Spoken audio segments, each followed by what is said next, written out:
안녕하십니까? 송샘사의 구실 이야기 58번째 이야기입니다. 종합소득세 신고 기간인 5월 달에 관할 세무서가 발송하는 신고 안내문의 수령 여부에 따라서 종합소득세 신고 의무가 부여되는 것인지 아주 짧은 영상으로 알아보고자 합니다. 2018년 기속분, 즉 작년 5월에 신고했어야 하는 2018년 종합소득세에 대해서 무신고자들에게 무신고 안내 또는 종합소득세 과세 예고 통지를 최근 실시한 것 같습니다. 최근에 관련해서 상담해보면 하나같이 하시는 말씀이 이렇습니다. 아니 매년 난 5월만 되면 신고 안내문을 받았었는데 이번엔 안 나오길래 신고 안 해도 되는 줄 알았다. 이런 사정은 종합소득세뿐만이 아닙니다. 거의 대부분 신고 기간이 주어지는 세목에 대해서 그런데 대주주 양도소득세 신고 안내문도 일반적으로 발송이 되는데 안내문을 못 받았다며 신고 의무가 없는 줄 알고 신고하지 않은 사례도 이와 같습니다. 우선 종합소득세 신고 안내문 예시를 보시면 사진과 같습니다.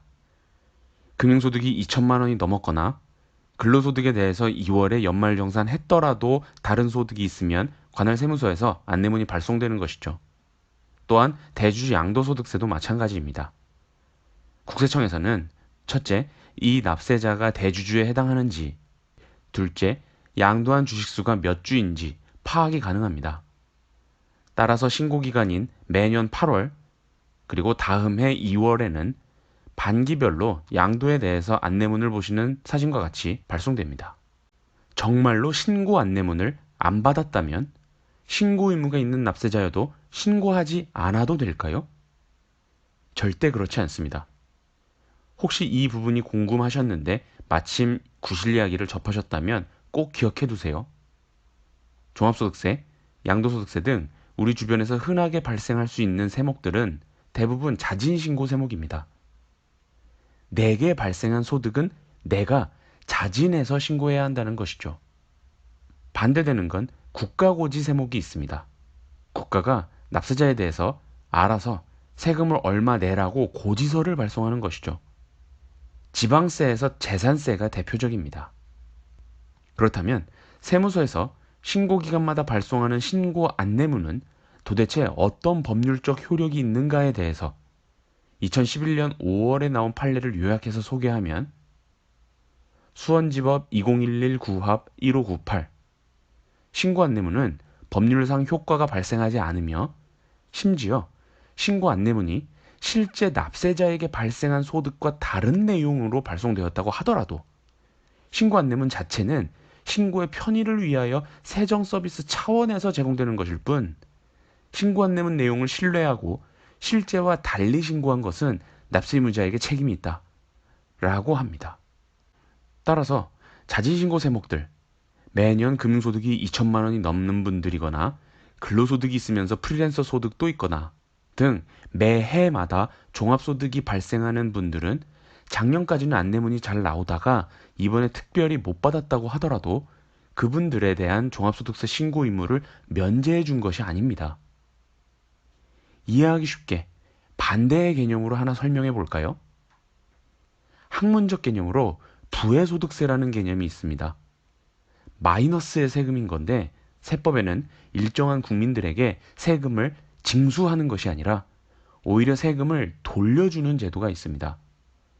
근로장려금이나 자녀장려금 등이 그렇습니다. 국세청 전산이 잘 되어 있어서 대부분 대상자들에게 먼저 신청하라고 안내문을 보내기는 합니다.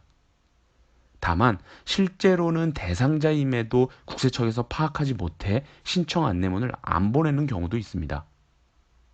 법률상으로 분명 신청 대상자이기 때문에 근로장려금을 수령할 수 있는 조건이 되는데도 안내문을 받지 않았다는 이유만으로 이 사람은 근로장려금을 받지 못하는 걸까요? 그렇지 않다는 겁니다. 본인이 스스로 법률 요건을 갖췄는지 알아보고 이에 해당한다면 신청 안내문의 수령 여부와 관계없이 신청 기간에 적법하게 세무서에 신청할 수 있는 거예요. 실제로 저는 지난 5월에 주변에 안내문을 못 받았는데 얼핏 요건을 충족한다는 사실을 제가 알아채서 신청 한번 해보자 하고 지난달인가 수령하게 해준 사실이 있습니다. 내가 내야 할 세금에 대해서는 신고 의무가 있음에도 안내문 미수령 사실이 세금의 무신고 사유가 될 것이고, 내가 받아야 할 세금은 안내문을 받지 않았어도 수령할 수 있는 권리가 생기는 것이 아닌 점, 당연히 논리적으로 이해되시죠? 매년 꼬박꼬박 잘 세금 내오다가 세금에 무지해서 매번 안내문에 의존하다가 이번에 안내문을 못 받아서 신고를 안 한 건데, 더 억울한 건 가산세라는 것이 붙을 텐데 원래 내야 할 본세는 고사하고 가산세에 감면 사유도 되지 않습니다. 이 모든 것은 자진해서 신고해야 하는 의무가 부여된 세목이기 때문인 거예요.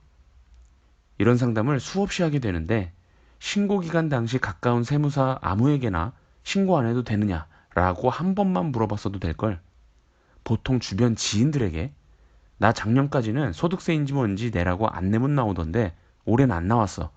신고 안 해도 될라나? 물어보시고 그 지인들 또한 답변이 그럼 신고 안 해도 될걸? 이런 이야기들이 서로 오고 간다는 겁니다.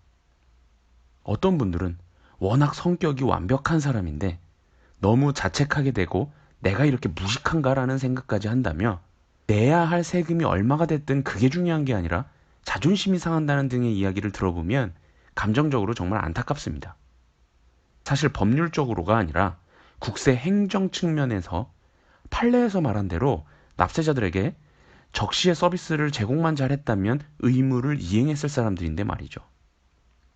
어쨌거나 꼭 본인이 세금으로 신고해야 할 소득이 어떤 것이 발생했고 신고 의무가 있을지 가까운 세무사 또는 관할 세무서에 직접 물어보셔서 신고 의무를 이행하고 억울한 점이 발생하지 않도록 해야겠습니다. 이상으로 송세무사의 구실 이야기 58번째 이야기를 마치겠습니다. 감사합니다.